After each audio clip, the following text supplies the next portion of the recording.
All right, we're here with my buddy Chase, and we are looking at his incredible machinery. It almost looks like a furnace coming to life, and then you got like a robot on this side, and man, it's quite the setup. Coming from a freshwater, like where for a while I've been trying to engineer how I can reduce the amount of filtration and like use natural stuff.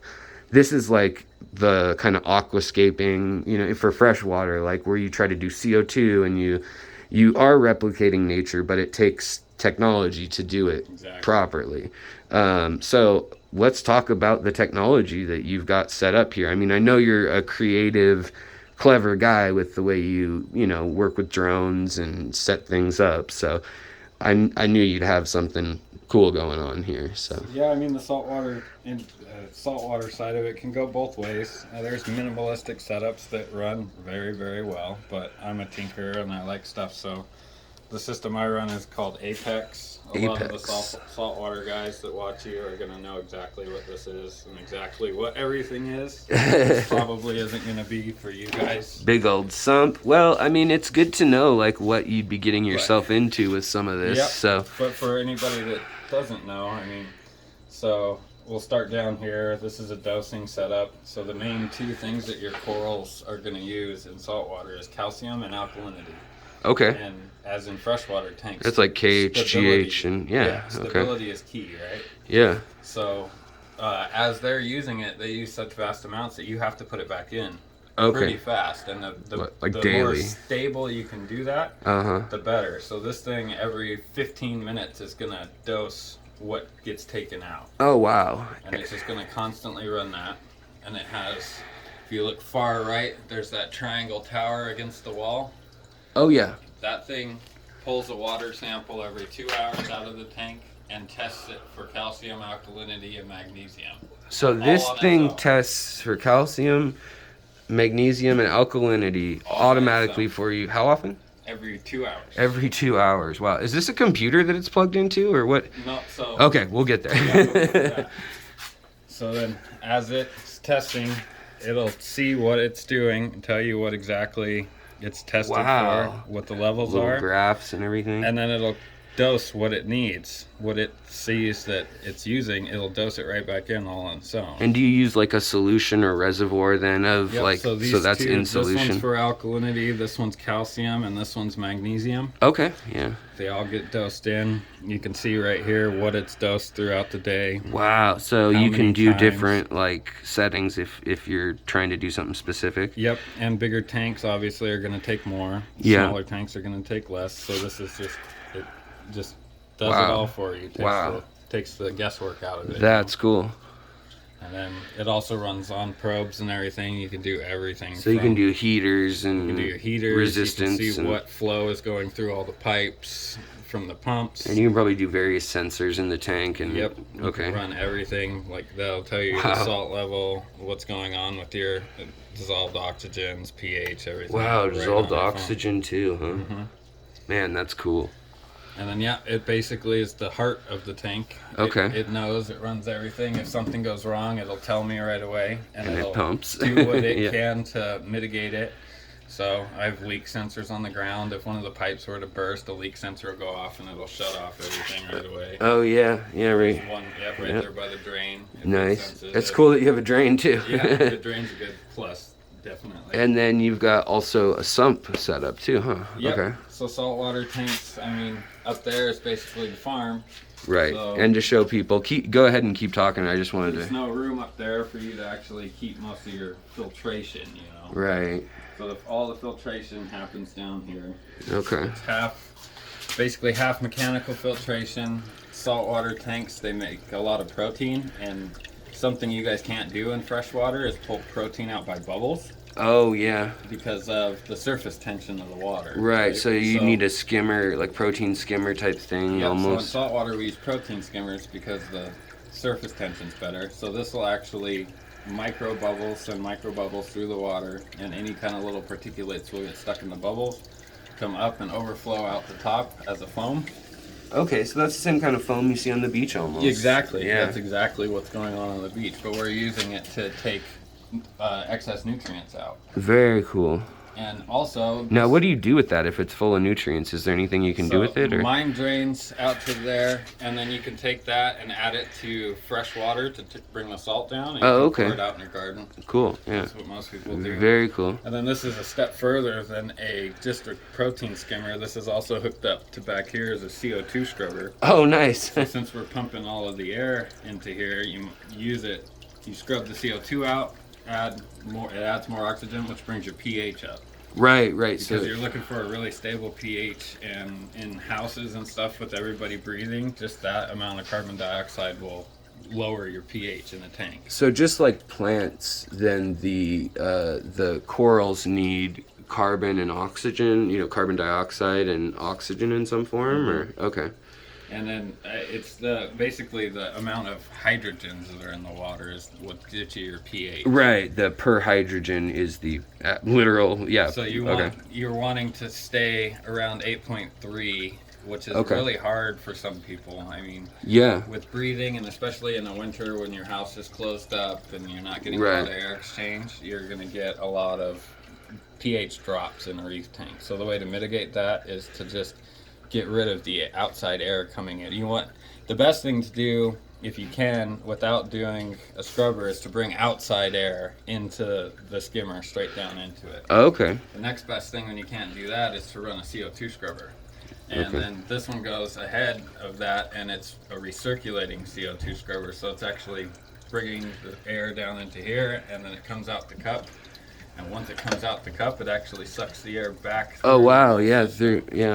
Interesting. Through that, so it double. So does it capture the CO2 or carbon somewhere, or does it just vent it? This media captures it. Oh, okay. That's like the same stuff. Same stuff you'd find in rebreathing scuba equipment. Stuff. Wow. Okay. Yeah, it is like a scuba system. Cool. And then the next form of it is, you have your mechanical filtration, which is going to get the solid nutrients and stuff out, but the stuff that's already turned into your nitrogen and phosphorus and stuff gets taken out by the next chamber, which is just macroalgae. Okay, so that's kind of like our green algae, or it's like you guys putting plants in your tank. Okay, all right. So this is the plants of our tank, and this stuff grows. Now, can you put like kelp or seaweed or something in there too? That would work. This is a type of seaweed. It's just one of the ones that we like to use a lot because it grows really fast. It's real dense, lots of surface. Chaetomorpha. Chaetomorpha? Yep, some people call it chaeto. Chaeto. Yeah, okay. It grows really fast. You let it grow in your sump, and then every couple of weeks you pull 3/4 of it out and throw it away. Okay. And you're manually removing your nutrients. Yeah, you're literally just getting rid of your waste products by physically pulling them out. Yeah. Yep, and then that sump's got a lot of live rock down in it because there's no room for live rock in the tank, and your live rock's going to be the same as you guys running bioballs and media. Okay, yeah, that makes sense. Gives everything a spot to grab onto, all the bacteria, beneficial bacteria. Nice. Like that. Wow.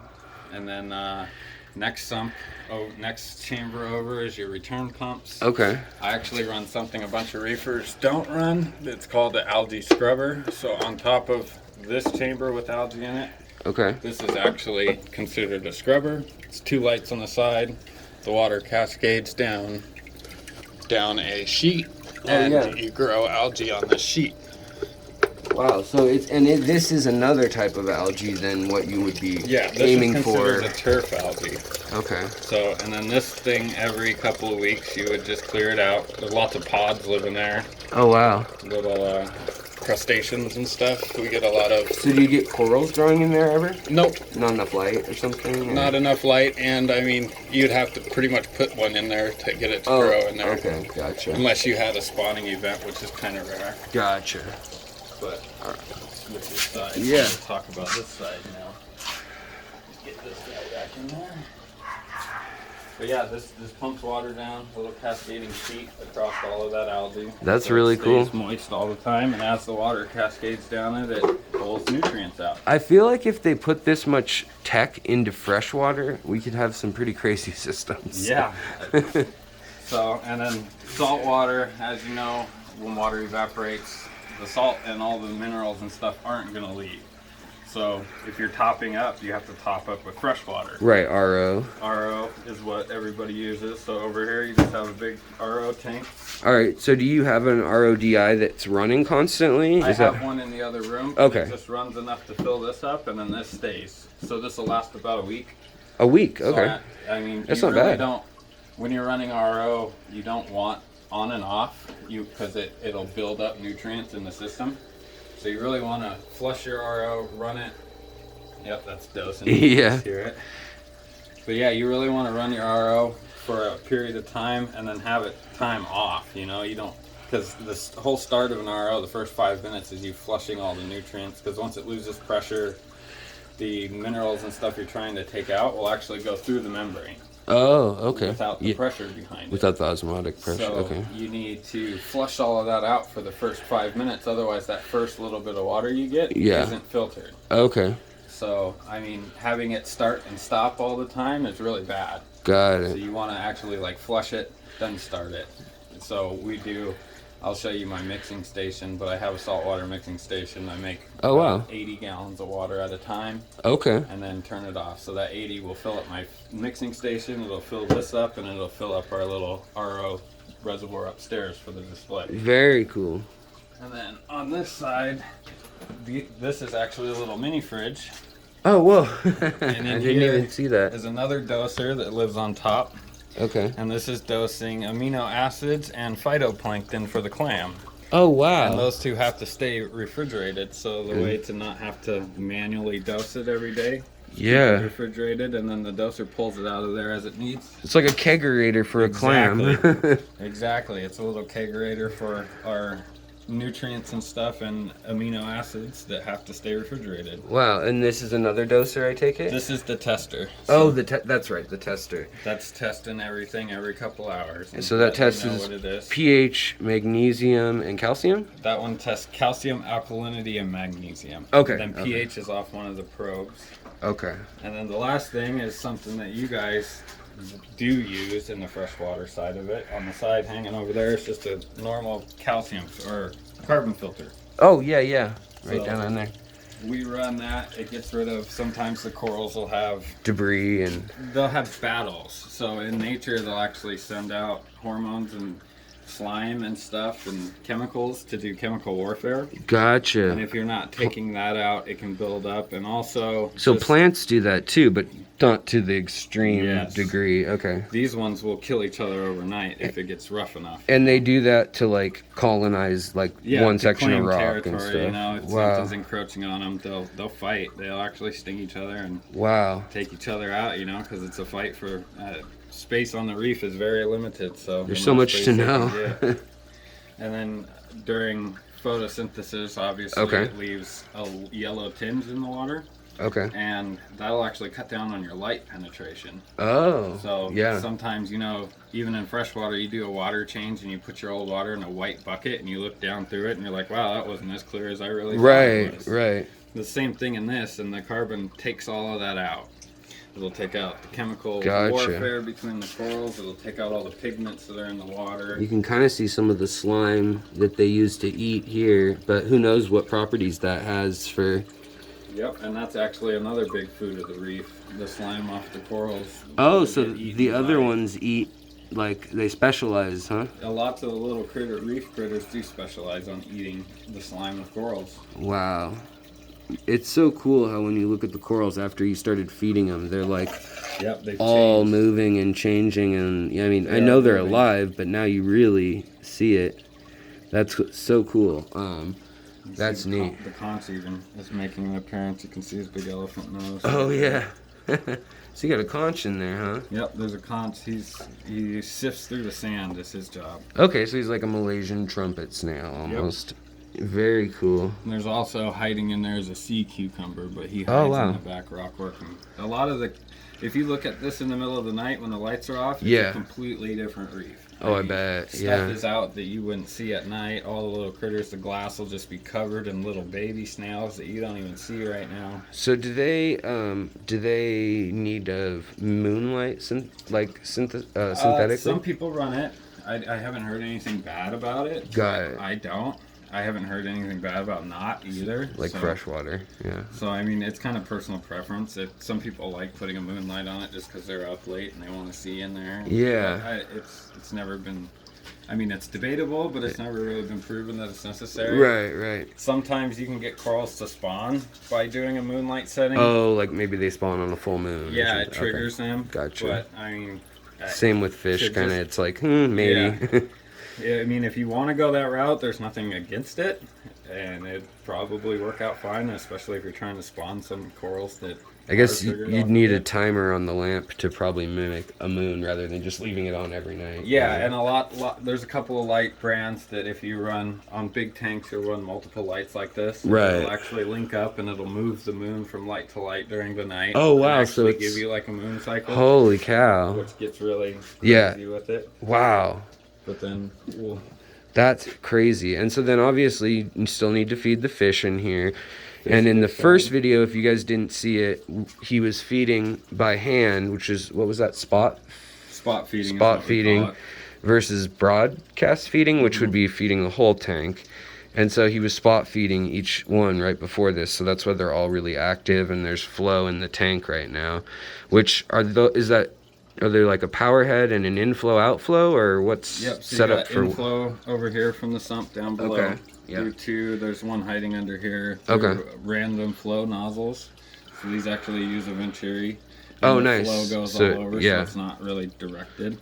Gotcha. And then there's a big power head hiding down below that box that blows everything from the back up. Wow. And then I used to have another one of those here, but I switched to this little guy now. Yeah, that's handy. That's really compact, that one on the glass there. And this one's good because I can do a random flow pattern with this. Oh. So it switches. It's never the same throughout the day. It Wow. just switches all the time. It gives it more natural. Yeah, which is important when they're feeding naturally and kind of a randomized. And it's set. It'll do tide cycles, so it'll have a slack tide twice a day where there's not very little flow in here at all. Oh, okay, that's right, because when the tide goes out and comes in, you've got the big rush of everything. And you get a slack there for a minute in between everything where there's as it switches, there's a stop, and then it goes the other way. Right. So there's that.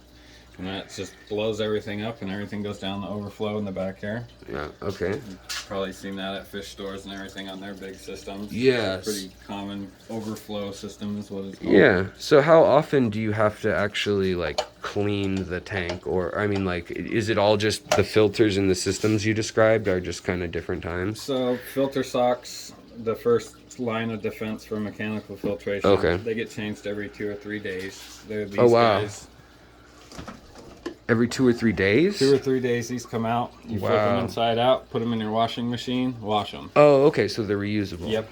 I was going to say that, it gets expensive. Got it, so, okay. But that's that's cool. a filter sock. And then this, other than this, and changing out the Chaeto, actually harvesting your Chaeto. Which was this seaweed or kelp type stuff. Other than that, it's scraping your glass as often as you deem necessary. Right. You don't necessarily have to, but it does. People that have displays, obviously, they're going to scrape their glass every day. Yeah. And then it's more about keeping the parameters stable. That's stable. Everything. Wow. That's so cool. So then, are there some organisms that are living in the water, like a plankton or something, that actually grow up, like have a life cycle in a tank like this? Or is it more controlled than that? Same with the ocean. I mean, we dose live phytoplankton and stuff too. So it's live cultures. Okay. And then we dose frozen, which is the stuff in the fridge over here. Which is like more consistently, like whatever nutrients they need. Yep, it's more based on for keeping all of the other little stuff like little crustaceans and mysid shrimp. Oh, right, mysis shrimp. Myces, yeah, we use those in freshwater feeding too. Yep, so they grow naturally in a tank, and if you were to actually pay attention down in the sump, there's thousands and thousands and thousands of them down there. Wow, so under a microscope, this is probably quite the... Not even under a microscope. Oh, under a microscope it'd be insane. Yeah. But, yeah, I mean, even on the pumps and stuff, you can see them all running around. Yeah. Right definitely there. Little life forms all over. Those are all mysis shrimp. That's what you guys feed your freshwater fish right there. Nice. So you could feed your fish that too in theory. Yep. Wow. Brine shrimp, I mean, obviously when you feed brine shrimp into a saltwater system, they're not going to die. Yeah. Oh, yeah. They So- grow up. Yeah. So that makes they sense. go through the system too from just feeding baby brine. I found Wow. some bigger brines that have been here, and they come out and they give the fish a nice little snack when they make an appearance. Wow, man, Even saltwater fish like them. that's super cool. So, I mean, thank you for sharing with us how you've got this all set up. It's really cool.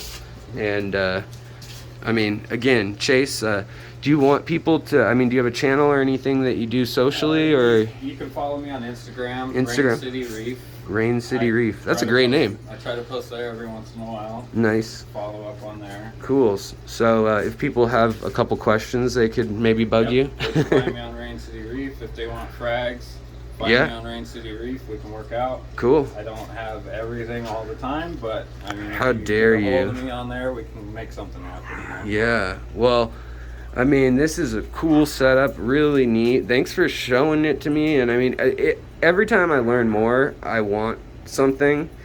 And so I've just been like putting blinders on, but I don't know, man. I think I'm gonna have to maybe for get. all the freshwater people that are thinking about it. Yeah. It doesn't have to be this complicated. Right, this Go is out. a primo If setup. you're ready to mix salt weekly and do a 5-gallon water change on a 10-gallon nano tank every week, and you're ready to put in just that, Yeah, you go out, get yourself a nano, get yourself some soft corals, and you can use the light that comes with them. It's not necessary to go out and buy $1,000 worth of light to start, and try it and see how you like it. Very cool, And yeah. if it sucks you in later, you can go to the moon with it. If you don't like it, you have a 10-gallon tank you can convert to freshwater. yeah. But I suggest anybody that wants to get into it, go Yeah. out and try it. I mean, just the symbiosis of everything from fish that live in certain corals, like the clownfish and the damselfish, and fish that clean each other and clean the corals and the crab. I mean, it's a lot more complex of an ecosystem than most freshwater tanks. Now, Yes. in theory, you could make your freshwater tank pretty complex too, Yep. but we just don't have the space to Exactly. replicate it. And this people has that really don't- done that. People that don't have the space in the saltwater thing, I mean, this is set up so that you don't have to do water changes that often. But if you're ready to just put in the commitment of doing a 5-gallon water change on a 10-gallon tank every week, you Gotcha. don't need half of this. So you could probably fit it all under the stand of Oh yeah, an You wouldn't aquarium, even need to have a obviously. stand. You could just do a regular little nano all-in-one. Just Right on. run it right out of the box and just follow up on your water changes, and you'll be successful.